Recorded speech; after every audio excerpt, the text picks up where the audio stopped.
Alright, let's talk about your DLT-18 carburetor that's on our 44 John Deere Model A.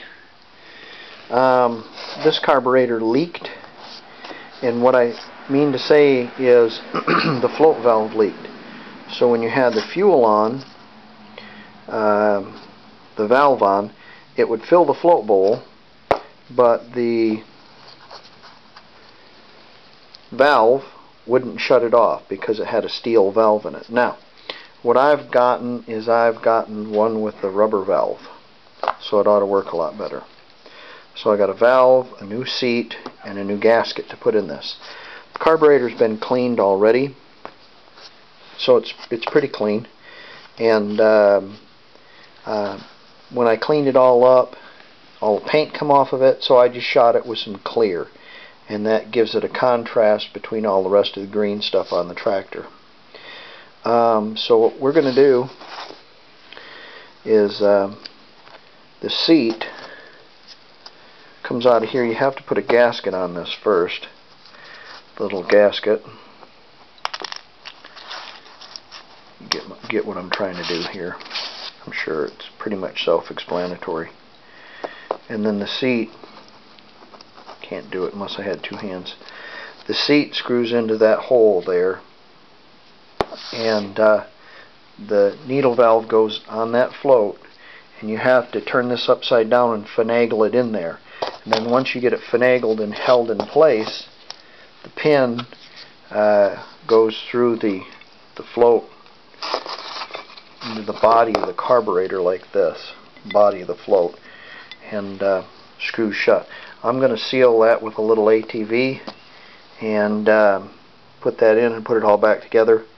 Probably shine it up with a wire brush on the outside or a wire wheel, and probably shoot it again with a little more clear, and that should solve our problem. Now, that being said about leaking, I want to show you something else. Now, that looks like hell, but I'm telling you right now, when you have it off, there's no gas runs down into your carburetor, and I trust that. I don't trust that. So this is going back on my tractor.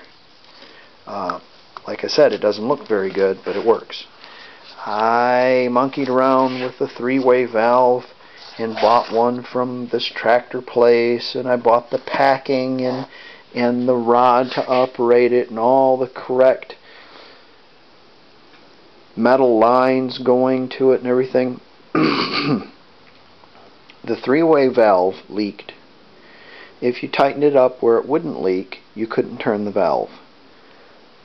None of the lines fit. They look like they were made in a back alley in India, and indeed they were. None of the machining on the valve looked right, and none of the machining on the lines looked right. It was just a terrible mess. They weren't even close to any kind of specifications that John Deere would have. Well, they were close, that's about it. They kind of looked like the parts. So, you know, you find original parts, clean them up and repack them, and everything's fine there, and it works. Well, God bless you, amen. But I'm going to do what I got to do to make my tractor practical. And when I get done, I don't shut it off. I shut the gas off, let it run out of gas.